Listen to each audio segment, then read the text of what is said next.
The Tom Woods Show, episode 874. Prepare to set fire to the index card of allowable opinion. Your daily dose of liberty education starts here. The Tom Woods Show.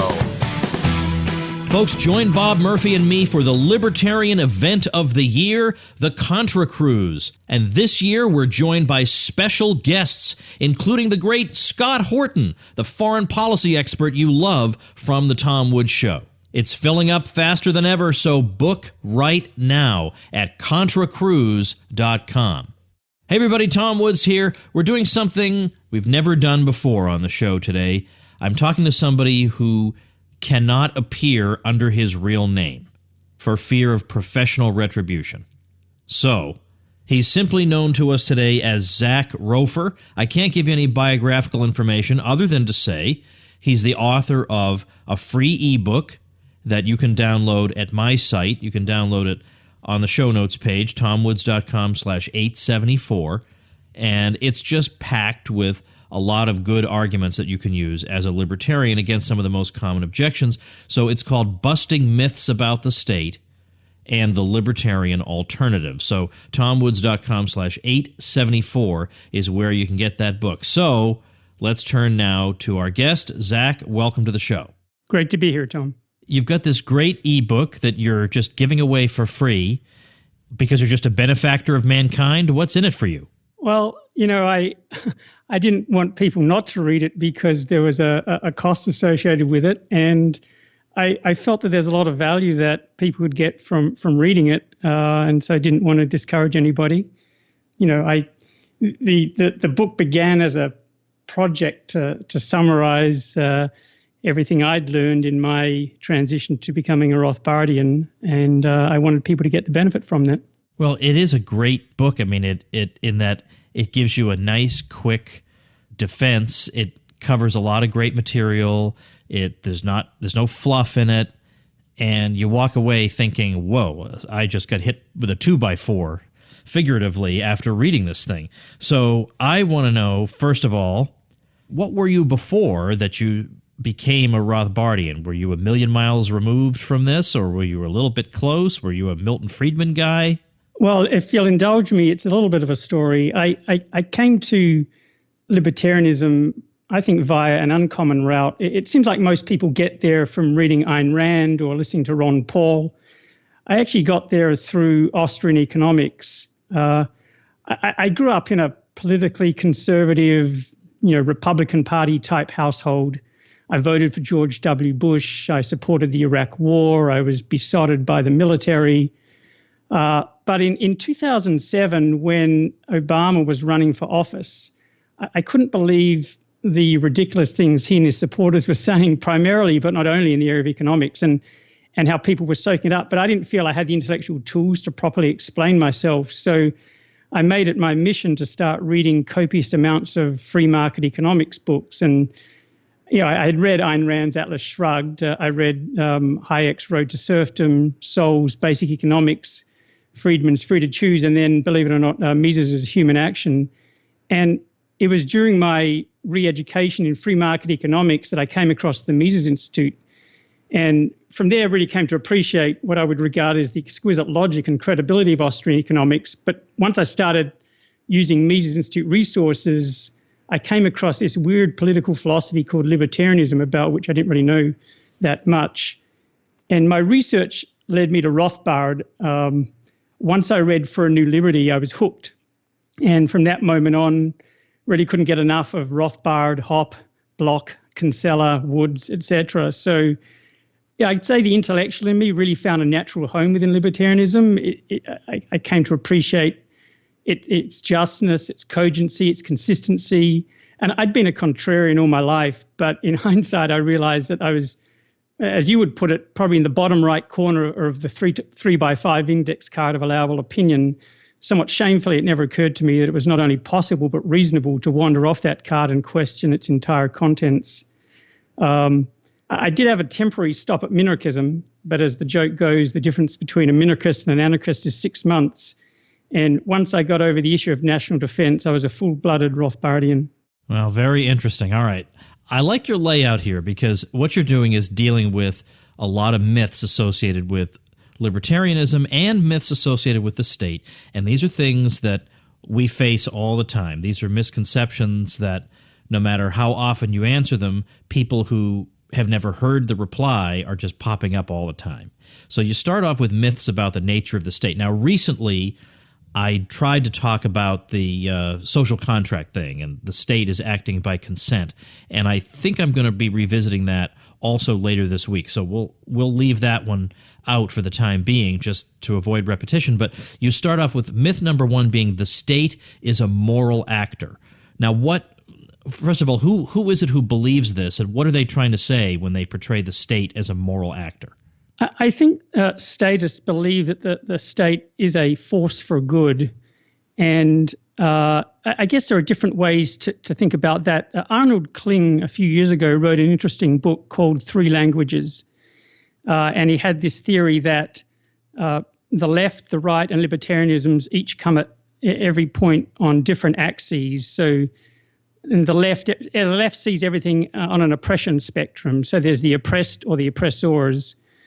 I guess the right, as he was describing it, comes at everything from a civilized spectrum. So there's the barbarians or the civilized, and in both cases they look to the state to even things from the oppressed to the oppressors, or to civilize the barbarians. And so in that respect, they see the state as being a force for good.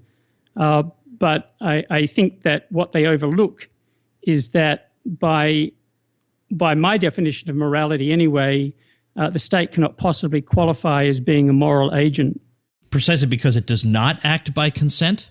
Well, no, I think the way I've described morality is sort of a code of behavior that should apply to everyone. And I guess I get there through two different thought processes. One is, if we regard all men as being born equal into the same species, then there's no cogent reason I'm aware of as to why one man should be entitled to live by a different code of behavior than another man. And so, to me, the essence of morality is a universal code of behavior. But then there's also a technical question. Is there a code of behavior that, as a technical matter, everyone can live by concurrently? And as many others have discussed, really the only way you can get to that conclusion is through a negative rights philosophy, things you cannot do to others.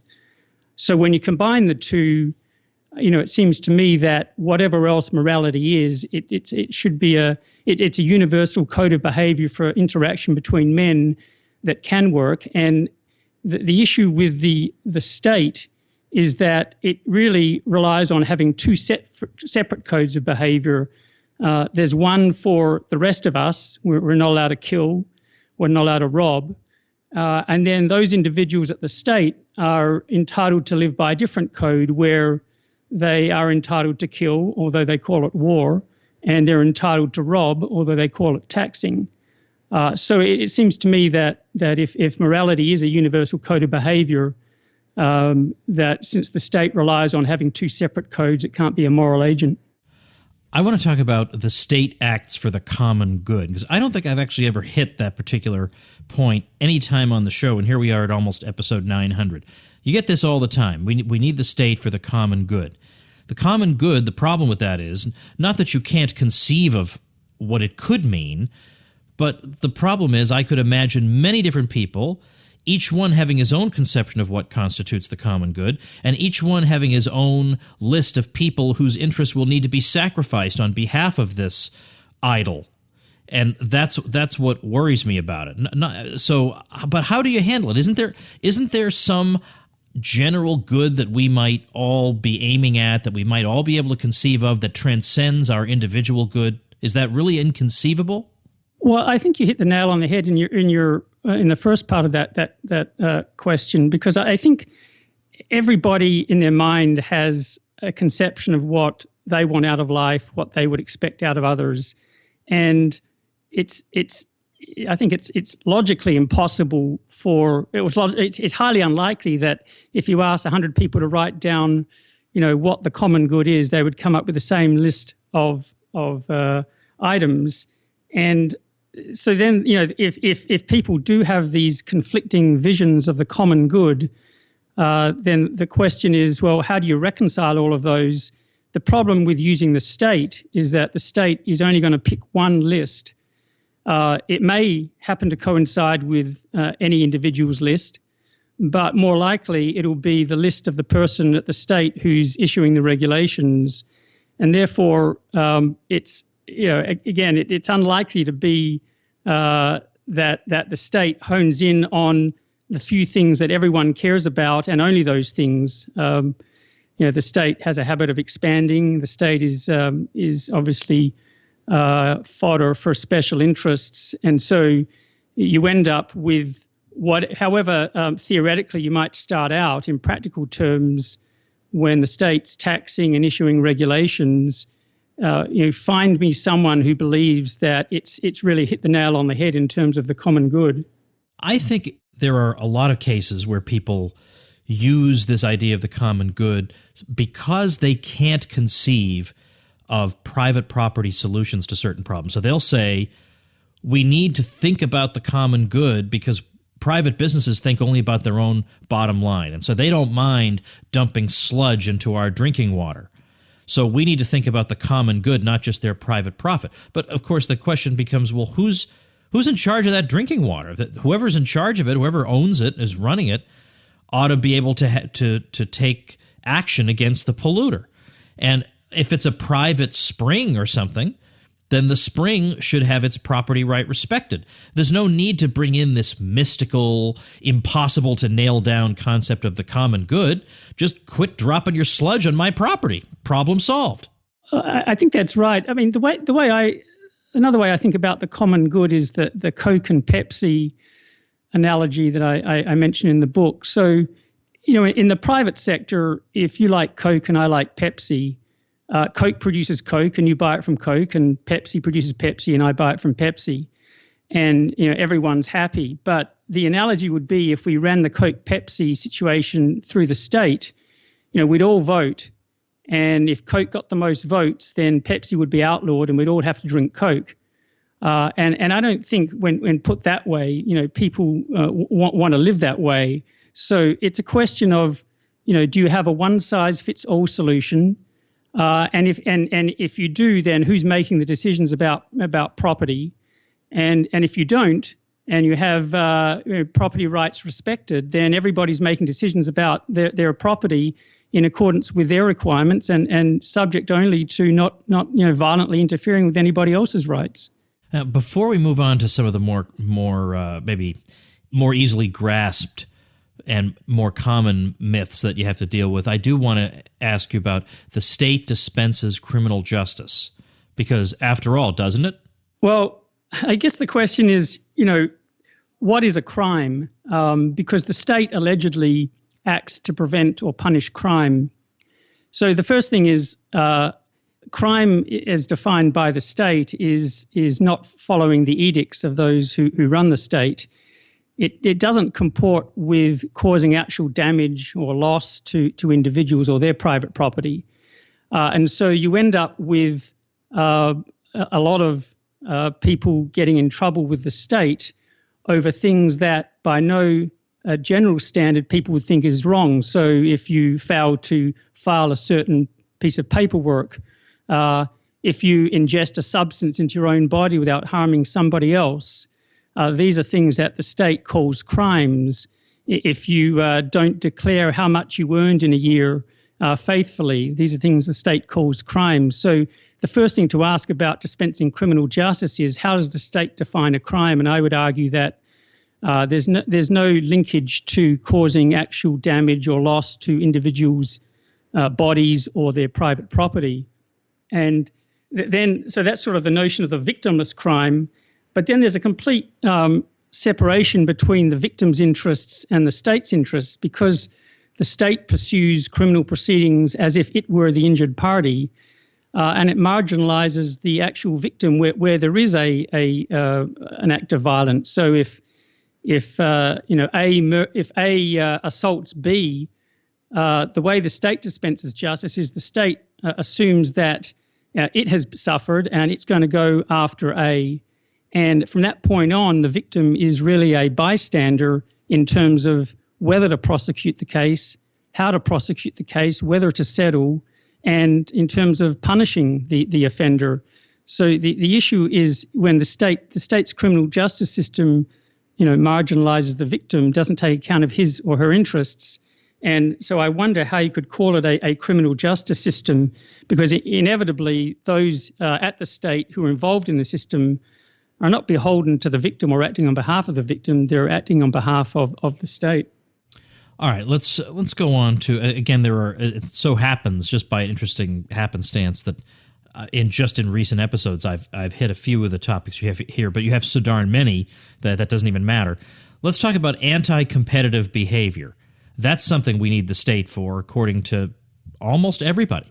Well, the first thing to note is that there's some irony in that, because what this is the state saying that we have to take action against monopolists. But of course, the only true monopoly is the state. In a free market where competitors are free to enter and leave, and where there are no restrictions on entrepreneurs creating firms and going about their business, other than violently infringing on other people's property rights, then there would be no monopolies, or no enduring monopolies, I should say. The only enduring monopoly is actually the state, because it can forcibly prevent people from competing with it. So there is that irony. But secondly, the whole idea of entrepreneurs having monopoly power and using it to drive down prices and force out competition, and then jacking up prices again and taking advantage of the fact they're a monopolist, it is a bit of a fiction. I mean, I think Tom DiLorenzo has done a lot of good work on this, that's never happened, and it actually makes no economic sense. But more than that, it mistakes whose interests are critical, because really if you have a large player in an industry driving down prices, that's actually good for consumers. I mean, consumers never really complain to the antitrust authorities. If a large company wants to drop its prices, that's good for consumers. What really happens in antitrust is the inefficient firms who can't keep up with the large competitor on the competitive playing field, they go and rent the state's coercive power and basically try to shut down or restrict that large player. And by in a sense, reducing competition, restricting lower pricing, it helps the inefficient company, which gets the state to work with it. But all it does is hurt consumers. So in a sense, the state's prioritizing its crony businesses over the welfare of consumers. And this is often stated to be, well, we need to protect jobs at the inefficient competitors. But I think when it comes to the balance between jobs and the welfare of consumers, as I point out in the book, I think it's the welfare of consumers that has to have priority. The purpose of economic activity is not to create jobs, it's to satisfy consumer wants. And antitrust is more about protecting inefficient firms and allowing them to garner more resources than they should have in the economy. And the usual justification is to sustain jobs. But you could imagine a situation where the left could say, suppose you have a situation in a grocery store. You've got only so much shelf space in a grocery store. The store has to be very discriminating in what products and what brands it features on the shelves. And it could have a very well-established brand that every shopper wants to see on the shelves. Say to them, if you put this upstart product on your shelf, you can't run our products at all. And that would be argued by the left to be an anti-competitive thing. And they would say that's anti-consumer. Consumer choice is limited. So it's conceivable that you could see a situation where something a private actor is doing would seem to the average, not particularly ideologically ferocious person to seem unfair, and the state could level that.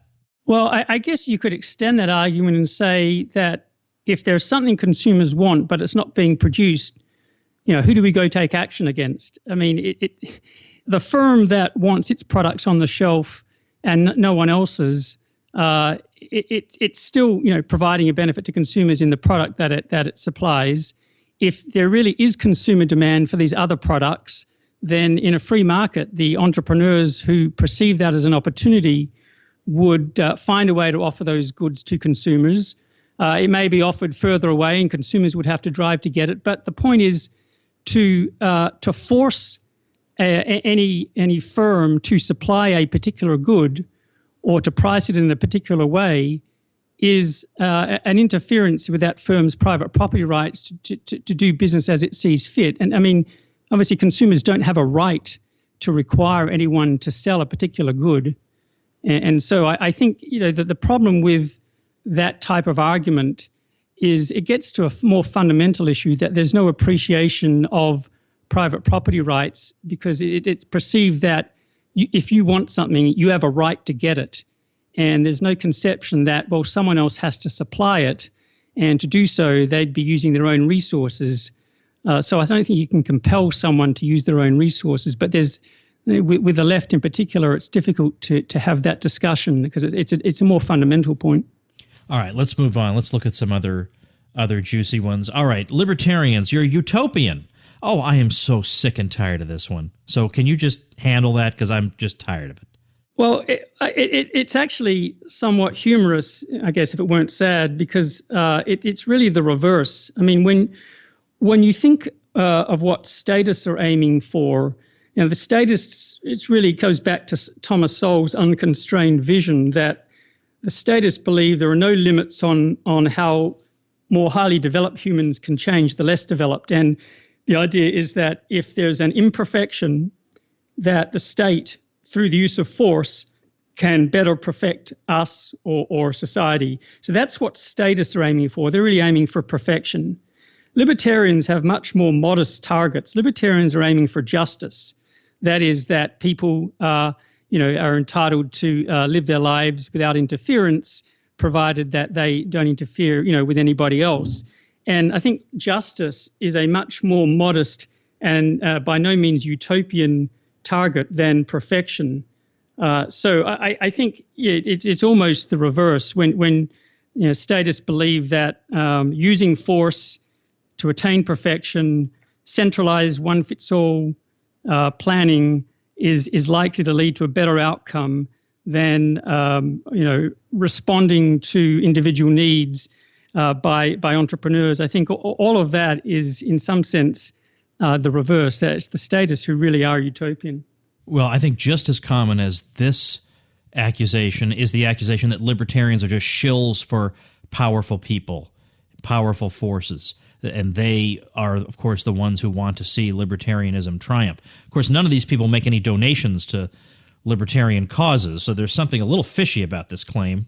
Yeah, so I think there's a myth that since libertarians are for the free market, they must be in favor of businesses, and what that gets translated into is big businesses, the behemoths, the robber barons, things like that.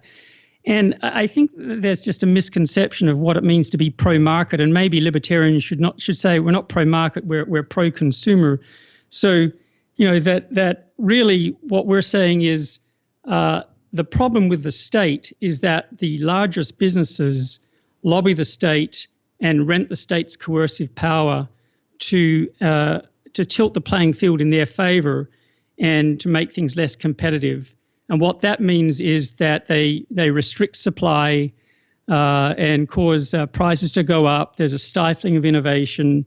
And so through all of that activity, because these businesses are renting the state's coercive powers, they're actually anti-consumer, whereas the libertarian is arguing that without a state, there'd be no coercive power to rent, and entrepreneurs would have one mission, and that is to compete to please the most consumers. So I think that's the first point about how being pro-business or pro-consumer. The second point is that when you think about being an entrepreneur in today's statist world, the person who wants to start his own business faces stifling regulations, taxes, restrictions on his activities. And so for the average Joe who's trying to start a business, he can just face a wall of problems, and obviously the average Joe who might have been laid off and wants to start his own business is now having his options curtailed by the state, whereas from the libertarian perspective, without a state, people will be free to start their own businesses and provide for themselves. And then finally, I would say, thinking about the small guy as a consumer, as I mentioned, the problem with the state is that with all the regulations and taxes, there are fewer goods, they're priced higher, and there's less innovation. And so, the average Joe as a consumer suffers. So for all these reasons, I would say that the myth that libertarians are shills for the powerful is again the opposite, that libertarians are actually, in arguing for no centralized state with coercive powers, are actually in favor of the consumer and the small guy. Now, of course, you're hitting a lot of the objections that a lot of listeners have to deal with. So the environment's in here. Somalia naturally is in here. A lot of stuff that you're expecting to find. Libertarians don't care about the poor, all of that. I'm interested in this one because this has come up once in a while over the years. If it's so good, why hasn't it ever been tried? Well, how do you answer that one? Well, I think first of all, there are historical examples and current examples, and then there's sort of more fundamental arguments. So, when you look in history, there are plenty of examples of stateless societies and or portions of societies that have existed. Unfortunately, what happens is when you raise that with status, they'll say, well, how come they haven't endured? So maybe there's a problem with that. But I think that's why I think using current examples is perhaps more interesting. So the most obvious current example in my mind is the international community. So you have individuals at the state who perceive themselves as living by a different set of rules as regards their domestic population. But when it comes to foreign relations and state versus state interaction, all that happens in a situation of political anarchy. I mean, states are regarded as equals. There's no one world government telling various states what to do. The states in general recognize each other's property rights.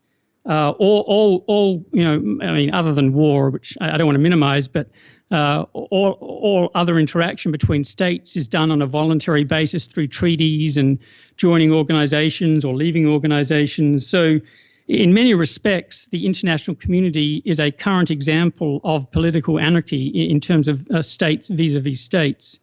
It's just a problem that those at the state don't want to allow for those within domestic borders to live the same way. The second example, really, in my mind, is every private association in society. So think of a place of employment. You're not forced to join there. You decide whether you want to take the job or not. The employer is not forced to hire you. He decides whether he wants to hire you or not and on what terms. He sets the rules, and if you break them, you're not thrown into a cage. You don't have someone come and seize your property. You're not incarcerated. You're simply asked to leave. You're excluded. And think of any voluntary association in practice today, whether it's corporations, religious institutions, households, you name it. These are all voluntary interactions which operate in a sense in a state of anarchy. What the status is really saying, yes, but there's an overarching state above all of that. But I would argue that, in most people's daily lives, their interactions with each other are based on the types of interactions that we as libertarians would argue could be the basis more broadly. But I think that by far to me, the most compelling argument is sort of the so what. Just because there hasn't been an enduring stateless society doesn't mean that it's not feasible or superior. I mean, by that logic, the present form of any idea is always optimal. And I think, status always trying to improve the way the state operates. And I think everyone understands that what you have now isn't necessarily the best thing. And I sort of in the book, I ask, can you imagine when before the first modern democracy, if a monarchist had pointed out that the idea of democracy can't be valid because it's never existed in modern times, Or perhaps that may be a little fictitious, but consider the abolitionists in the 19th century trying to make their case against slavery. I mean, at that time, slavery was a global phenomenon and had always been part of the world order. So are we to believe that the abolitionists didn't have a valid case if they said, well, if someone said to them, well, there's never been a world without slavery, so therefore, what are you talking about? And I just think that that's just a logical argument that statists need to better appreciate. Well, of course, people should read this book. It's not going to cost them anything. It's a nice gift to receive from you. It is available at tomwoods.com/874. That's where I've got a download link for it. It's called Busting Myths About the State and the Libertarian Alternative. At this moment, anyway, I'm not saying this is always going to be the case, but at this moment, as of this recording, this is the only place you can get this ebook. Am I right about that? That's correct. Wow, how about that? Exclusively. You can't get this anywhere else. I don't care how big the Libertarian website is that you're thinking of. It does not have this book that you can get for free at tomwoods.com/874, and it's all at this level of quality that you've heard in my conversation with Zak. Well, thanks so much for doing it, for talking to me today, and, I mean, free book, come on. I mean, everybody's going to love you. So thanks again. I appreciate it. Great conversation. Thanks, Tom. All right, everybody, I have got a doozy of a listener website to share with you today. It's cryptotech.solutions. Cryptotech.solutions. And the tagline is, learn how to protect your privacy from mass surveillance. And what you'll find on this site is tutorial videos where you get product review, step-by-step tutorial videos for the best digital privacy and cryptocurrency tools on the market. You get podcast interviews with leading developers and activists in the digital privacy and cryptocurrency arenas, and then also a current events blog, world news, and how it will affect your digital privacy. So if that interests you, check out cryptotech.solutions. Of course, I'll link to it at tomwoods.com/874. Remember, you too can get a nice shout out like this, plus a link on my site, plus a couple dozen video tutorials, plus membership in my private bloggers group, just by using my link when you get your web hosting. Get all the details at tomwoods.com/publicity, and I'll see you tomorrow. Become a smarter libertarian in just 30 minutes a day. Visit tomwoods.com to subscribe to the show for free, and we'll see you next time.